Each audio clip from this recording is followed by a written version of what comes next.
now going to crystallize three principles of worship. I've already mentioned them in passing, but we're going to deal with them in a little more detail to get them firmly in the mind. Three principles. There are actually four, but the fourth I'll deal with a little later on in these addresses.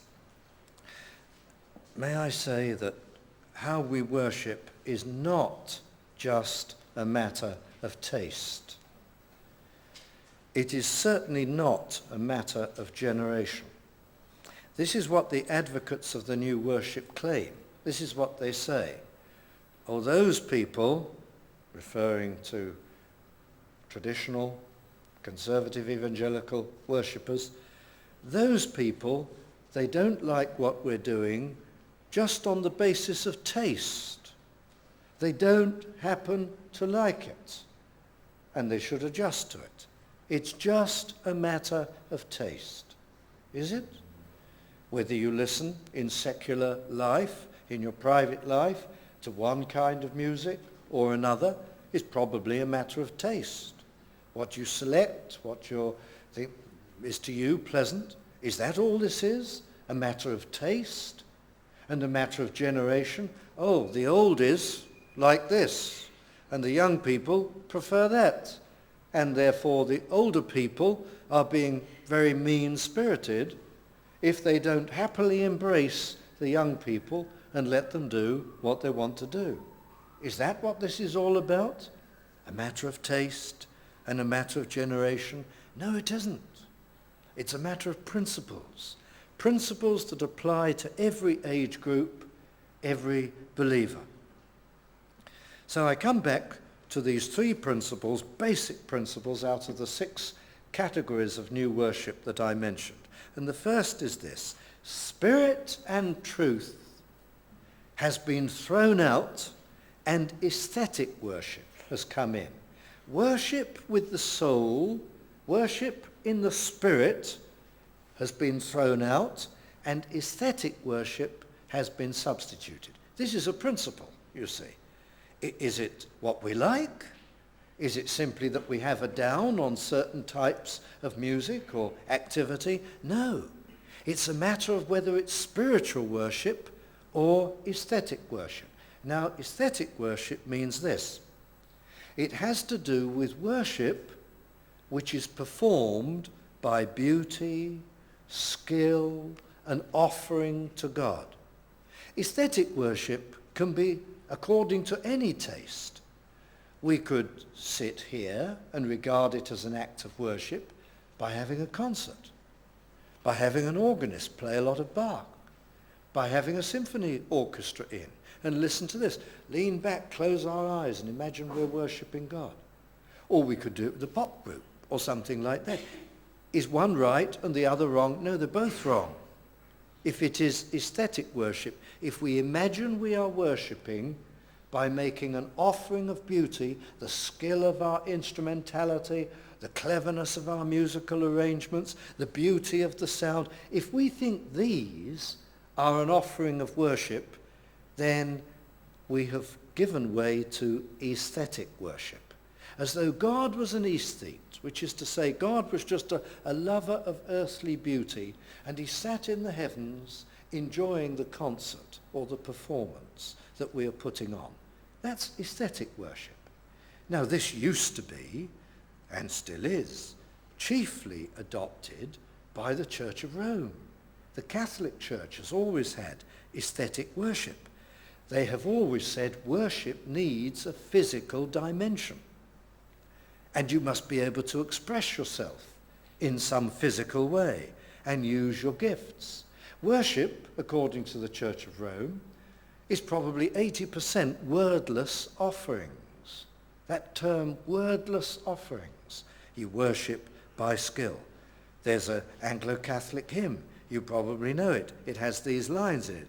Craftsman's art and music's measure, for thy pleasure all combine.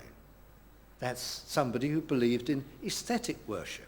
The act of worship includes the stained glass windows, the soaring nave, the massive stones, the beauty of the vestments. All these things stir us and please God.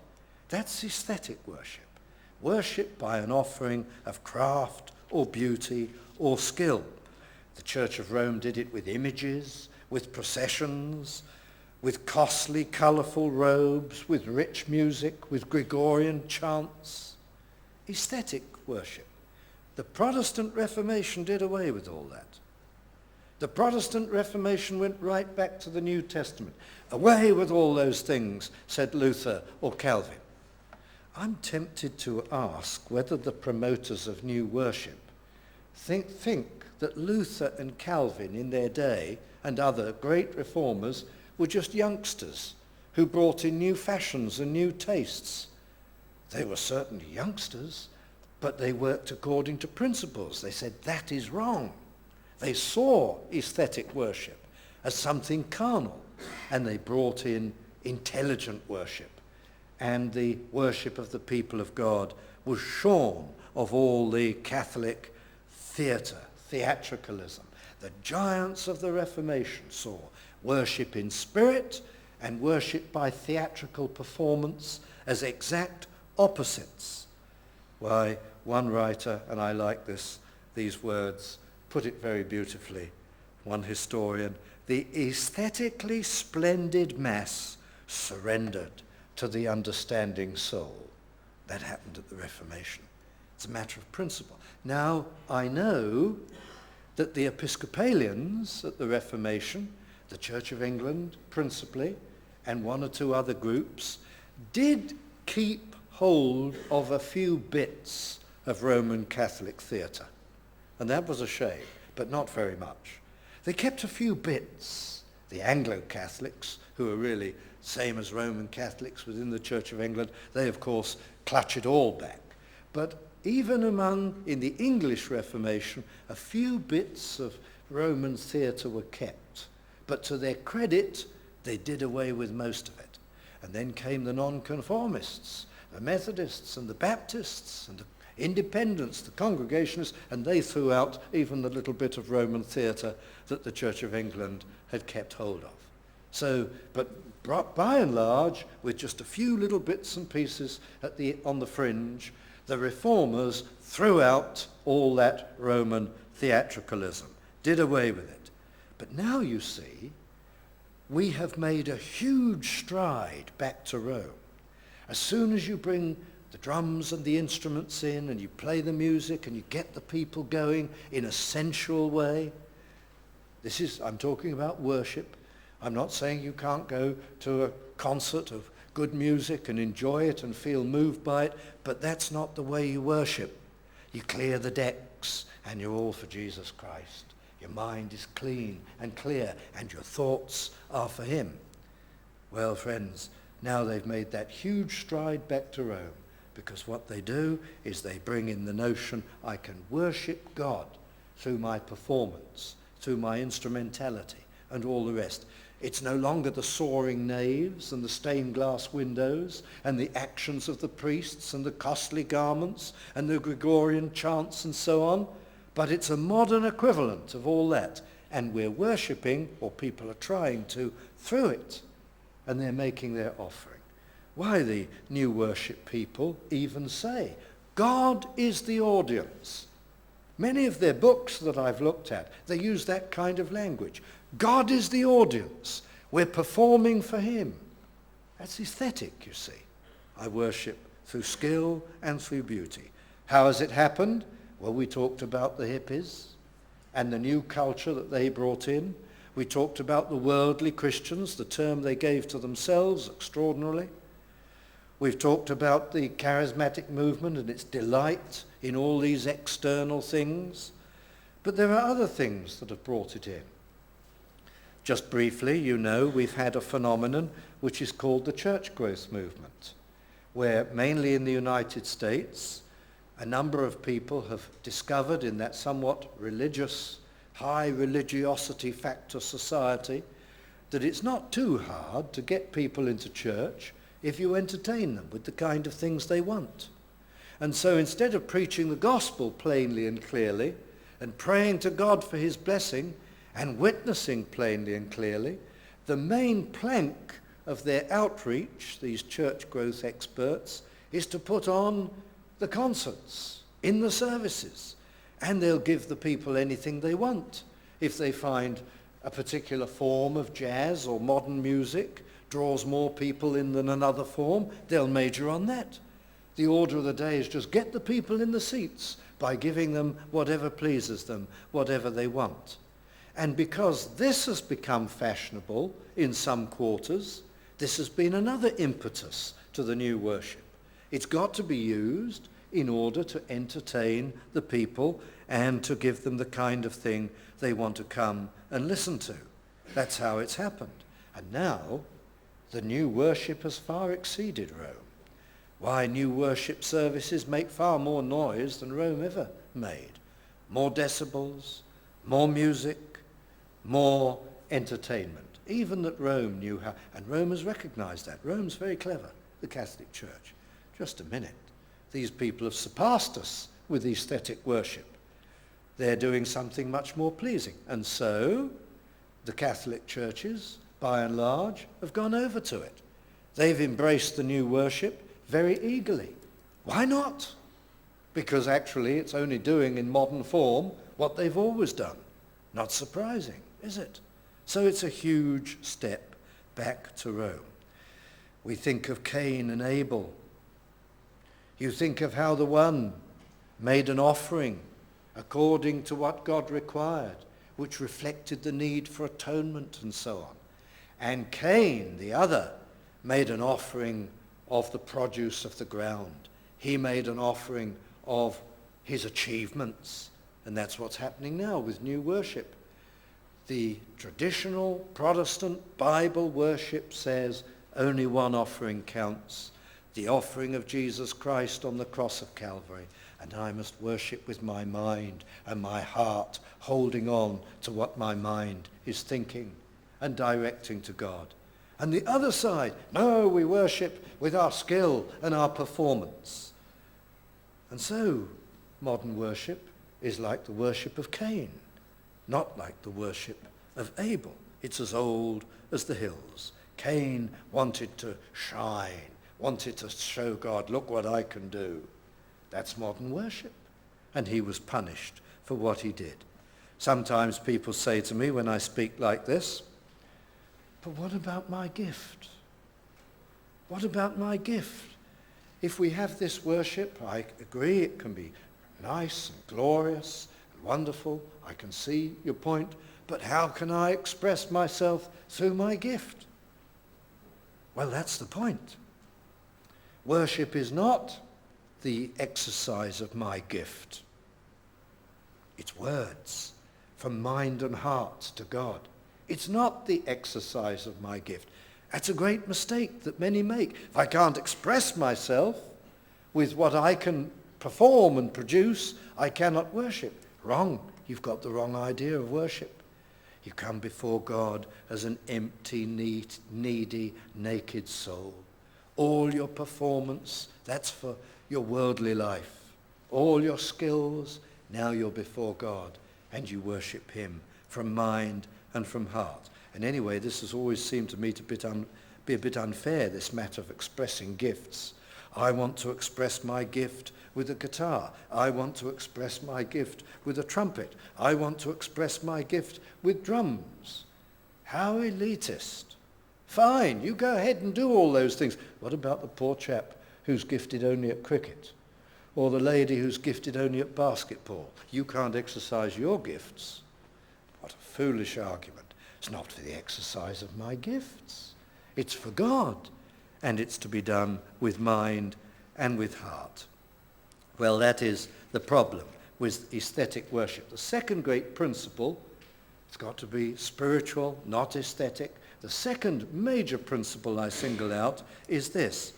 Worship has got to be rational, not ecstatic. Now I'm repeating myself for the sake of clarity. In truth, with the mind, intelligent, rational worship Not ecstatic worship, just stirring up the feelings by physical, external means. This is a principle.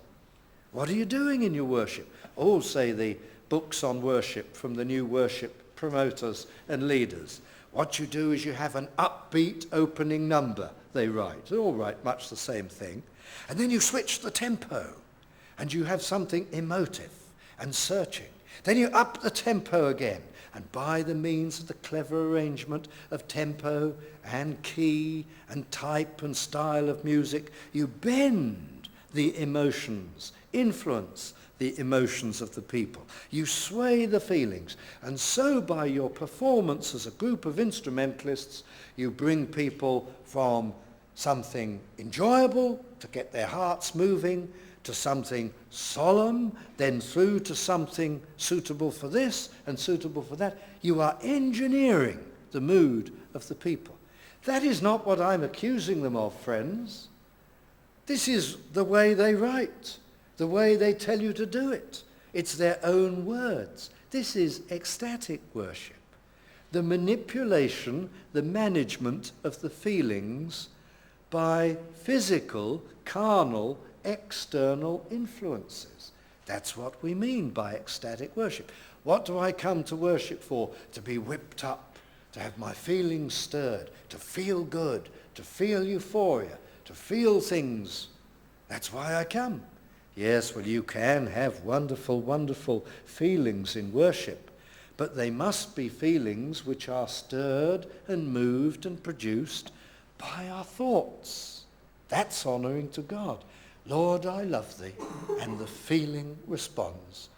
I praise and thank thee, Lord, because my Saviour has come and done this and that, even for a worm such as I am. And my feelings respond. But real worship must be feelings that are attached to those sentiments, those words, not fleshly feelings stirred up by other things. Whether the music is good music, may I use the term, or bad music is almost irrelevant. You mustn't go straight for the feelings. That's ecstatic worship. The Reformers were very clear on this. But now we've gone back to Rome. Rome was always for ecstatic things and manipulation of the feelings. I've written down a little note from the great Puritan Stephen Charnock. Listen to this beautiful 17th century definition of worship. Worship is an act of the understanding, applying itself to the knowledge of the excellency of God, whereby the soul adores and reverences his majesty. Isn't that a beautiful, it's typical Puritan definition, typical Reformers' definition of worship. It's gone, hasn't it, in many circles? It's just been driven underground, and it's gone. We're back to Rome and her smells and bells and performances to stir the senses, to bombard the senses. We're back to that. Why, charismatics tell us they are bored with the old ways. They're bored with them. They're bored with tradition. They've got no taste for that. These hymns are dreadful, dull, and boring. People need lively worship. People need things to be strummed up for them. Why are they bored? Why are they bored with beautiful sentiments, reverence, moving things? I don't want to think. Just get me going. I don't want to think. Should that be boring to a believer? Now, I know you can make even a good service boring. It is possible to do that.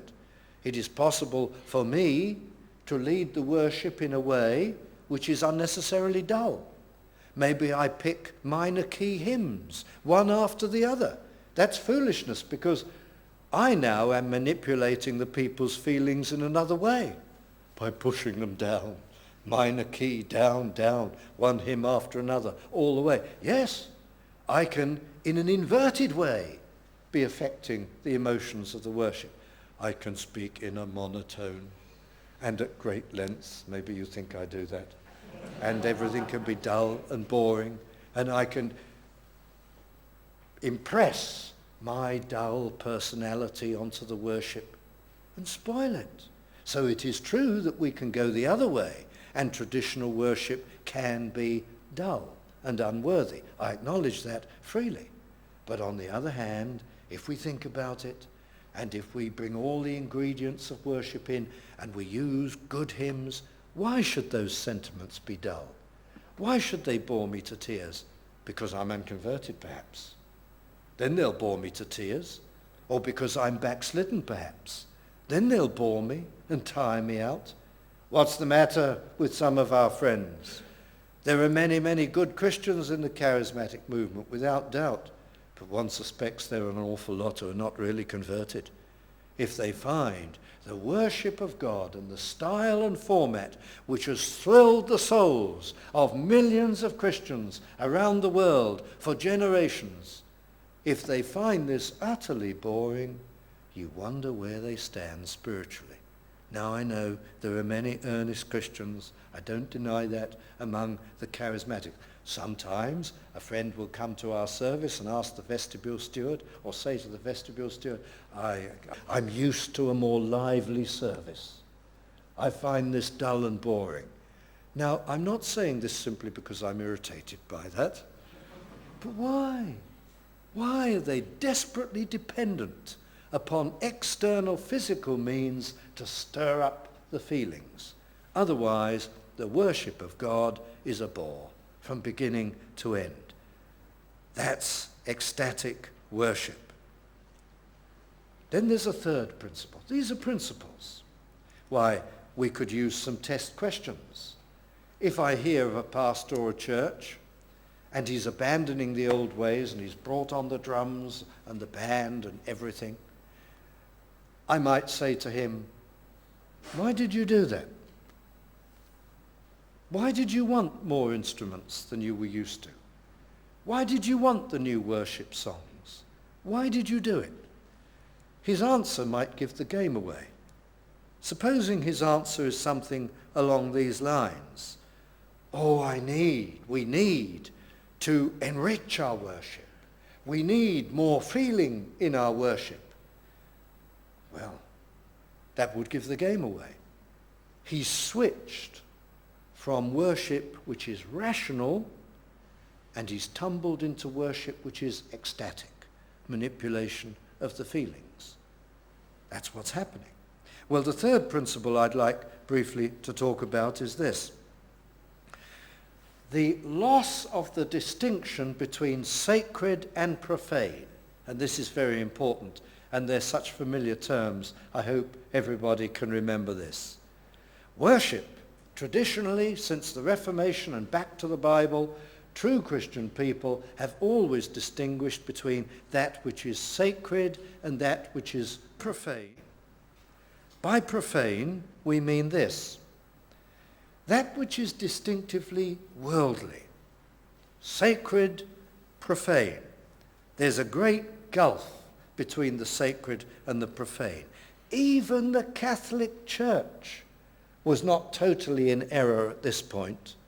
They went wholesale into aesthetic worship and ecstatic worship, and although there was much irreverence among the priests, when they came to their worship, even the Catholic Church, in all its unregenerate state, realized that it is only logical that the worship of God must be a world on its own.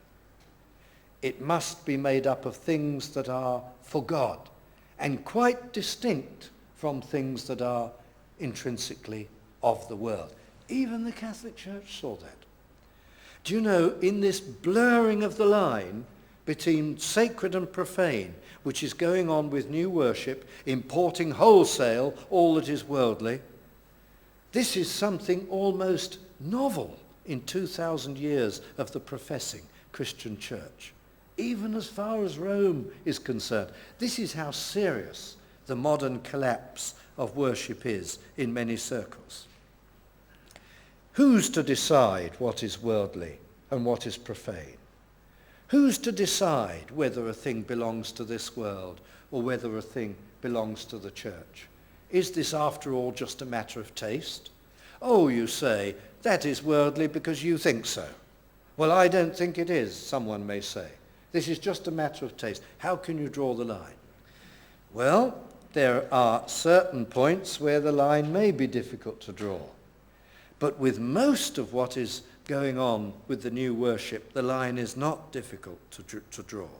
Because to take the popular entertainment idiom of the present day with the rock, pop world and so on, that is obviously worldly for the following reasons.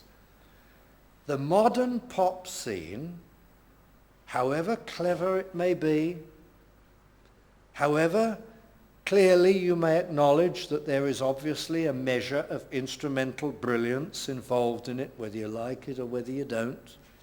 Obviously, there is considerable skill and brilliance displayed in its musical arrangements and forms. I don't happen to like it, but I acknowledge that there are many capacities and skills involved in it, without doubt. But I say that it is worldly and profane because it is a powerful and determined anti-God culture. Nobody would dispute this. You can point to one or two performers who may themselves try to be different, but as a culture, as an idiom, it is anti-God, and fiercely so. It is anti-moral, and eloquently so. It is anti-authority, anti-God in every sense. It is the supreme anti-God culture. More obviously, determinedly, and powerfully so than any entertainment culture that there has ever been. So that has no place in the worship of God. None whatsoever. Why, if the church has sometimes pinched a tune from classical music, is that worldly? Not necessarily. Not necessarily, because that field or department of classical music may not be anti-God in its image or intent or design at all. Anti-God, anti-morals may not be at all, though there are aspects of classical music that in their lyrics, in their words, of the opera or whatever, may well fit into that category. But there are whole areas of classical music which are in no way to be compared with the anti-God culture of modern pop scene. Now, if somebody liked songs and presentations of modern pop, one is not saying that is a decadent taste, because according to your taste there will be much that is clever, which can be appreciated. But because it is linked with such an anti-God, anti-moral culture, the Christian surrenders it. For most Christians, that's not difficult. For some young Christians, it presents a difficulty, and one has sympathy for that, an understanding for that. But because of its moral associations and its anti-God structure, it's something we have to do. There are things like this throughout the Christian life. There are things we say, that is not for the Christian. It is intrinsically clever, but it's not for the Christian. And even less is it for worship. Why the modern pop culture decries biblical morality and its stars, and it flaunts the opposite in so many of the lyrics. It promotes the alternative society of free sex and so on. It promotes the worship of myself and my lusts as normal, reasonable living. It has an undisputed standing even in the mind of the general public who accept it as being anti-God, anti-moral, has no place whatever in Christian worship. We say that it is therefore sinful to use these musical forms in worship, not because they are intrinsically sinful, but because they are all part and parcel of a totally sinful culture. Therefore it is wrong, and it is deeply offensive to God to bring them in to his worship. I'm going to turn you to some well-known scriptures and just read them to you rather than expound them. 1 John chapter 2, verse 15. Love not the world, the command of God, neither the things that are in the world. If any man love the world, the love of the Father is not in him. For all that is in the world, the lust of the flesh, and the lust of the eyes, and the pride of life, is not of the Father, but is of the world. And the world passeth away, and the lust thereof, but he that doeth the will of God abideth forever. What is intrinsically and essentially worldly shouldn't be in the life of the Christian at all, and particularly not in his worship. And then the letter of James, chapter 4 and verse 4. Ye adulterers and adulteresses. This does not refer to people who are committing the literal sin of adultery. This refers to people who are committing a spiritual sin of adultery by mixing the world and the church together. In many scriptures, if a Christian weds himself to or involves himself in things that are intrinsically worldly and profane, he is committing spiritual adultery. He is doing in the spiritual realm the equivalent of committing physical adultery in the physical realm, only something which is infinitely worse.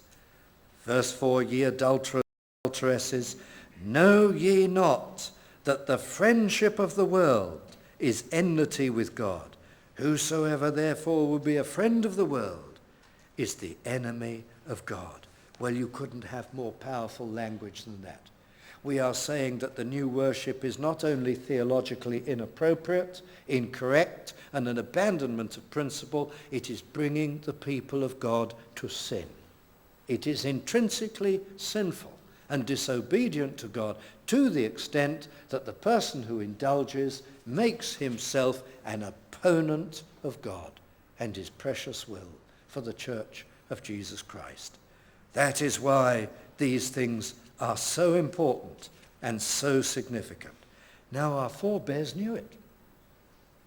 Right up until the time when I was a youngster, these things were openly taught. All this was well known and affirmed. Our forebears would have avoided anything which fringed into the world of free sex, godlessness, drugs, and everything else. Without any doubt, there are two worlds for them. We'll be talking about this in School of Theology. The holy and the high, the kingdom of God, and the debased and the decadent, the kingdom of this fallen world. What a tragedy. Before the 1960s, all churches, more or less, practically all churches, thought this way. Whether they were evangelical Anglican, whether they were Baptist or Methodist or free churches or congregational churches, if they were true believers, everybody thought this way. Around the world, on the mission field, in Nigeria and in all African countries, the true believers sang the old hymns. You know, they didn't have the tom-toms in and the drums and things like that. People say to me today, how can you talk about this? Why, in some world cultures, you've got to worship this way. In Africa, you'd have to have the drums. Well, they didn't. In Africa, for generations, as Christians were converted, they put it all away and they said, that is of the world. That is a debased culture. We are now children of God. We are now in Christ. And you look at the old hymn books that were used in African countries, they were exactly the same as ours. The Methodist hymn book was there. The Anglican hymn books were there. The Free Church hymn books were there. And their services were exactly the same. You know, what went wrong began to go wrong the world over. As in the West, we were the first to fall in America, then in Britain, as many churches took up the new culture and the new worship, so they took that to the Far East, to Africa, to the Middle East, and wherever there were congregations, there were some that succumbed. So when people say to me today, but how can you speak like that? The African churches have always had to have the drums. It's their culture. I reply, you don't know what you're talking about. It isn't. They saw clearly for generations that is of the world, and they abandoned it, and we brought it back from the West. It isn't a cultural thing, this. It's a spiritual thing. It isn't a matter of taste. It's a matter of principles. And this is the tragedy of the day, that these things are no longer seen. Every church that was founded as the result of the preaching of the gospel, not only in the 17th century, the 18th century, and the 19th century, but in the 20th century, right up until the 1960s, every church that was founded by gospel workers who believed that worship was special for God and must not have the world in it. Do you know what's happening today? Many of these churches that were built and built up by the blood, sweat, and tears and the toil of people who firmly believe those things, people have got into them and have wrecked them and have ruined them and have in a sense stolen those buildings, stolen those facilities, and subverted them to modern entertainment worship.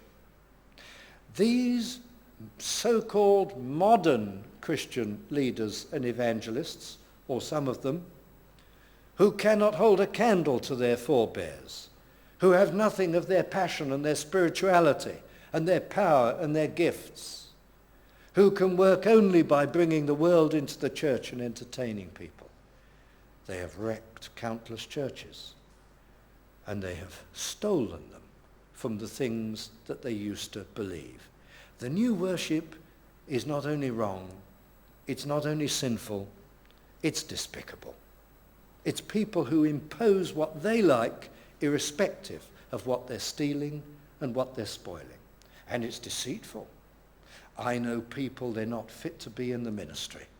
I know people who've brought this into their church gently by degrees. And when they first brought it in, they said, look, for the sake of the young people, we'll just have a song here and a modern song there. They knew what they were doing. Soften up the people, increase the number, then bring the instruments onto the platform. Then after a time, bring in the drums and everything else. They are men who have been extremely cunning, some of them, and they are not to be trusted. And I'm sorry to bring this note into what I really mean to be a talk on the basis of principles, but this is what is happening. And in many places, and in my view, those people are not fit to be ministers of Almighty God. And now they call us Pharisees. The many, many people who stand on the principles, they try to convince their people this is not a matter of principle. It's just that those people are mean-spirited. They don't want you to have what you'd like to have, and they won't adjust. Abraham was called out of his culture. And says the New Testament, these things were written for our learning. He was to be distinctive for the Lord. The children of Israel were brought out of their culture. They were even removed from foodstuffs, the foods of Egypt that they had eaten to some extent, though they were a poor people and enjoyed. Nothing wrong with those foods. But when they were given the beautiful manna, and they began to complain, we want to go back to the foods we were used to, God punished them. Because that was a lesson for them. You are to be a distinctive people. There wasn't anything even wrong with those former foods. But the lesson for us is we are to be distinctive and special to the Lord. Why, there's a passage in Ezekiel, and I'll read it to you from Ezekiel chapter 22 and verse 26. And here's the judgment of God upon Israel. Listen to this. Doesn't this apply today? Her priests have violated my law and have profaned mine holy things. They have put no difference between the holy and profane. Neither have they showed difference between the unclean and the clean. I have hid their eyes from my Sabbaths, and I am profaned among them. That's what's happened today. we will have no difference between the worldly and the spiritual, and it's gone, and God is angry. We could ask some of these people, and there are genuine people caught up in all this, why are you doing this? Why do you want the guitars and the percussion and the trombone and the saxophone and the xylophone? Why do you want these things? How are they going to help you? Oh, this will commend us to the worldlings of today, to this present generation. This will convince them that we're the same as them, that they've got nothing to fear, that there isn't a big gap between the world and the church. That's why we want to do it. Well, that is to destroy God's distinction between what is worldly and what is spiritual, and to bring the profane into the worship of God. And that is offensive to him, and that is sinful.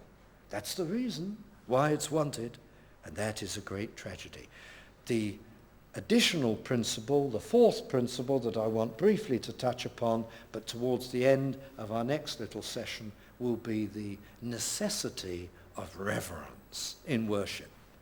Reverence has gone. The necessity of reverence. So don't forget these things. Spiritual, not aesthetic. Rational, not ecstatic. Sacred, not profane. And then reverent. These are the principles. We must have them in our minds. Not a matter of taste, not a matter of generation. Solid scriptural principles have to govern.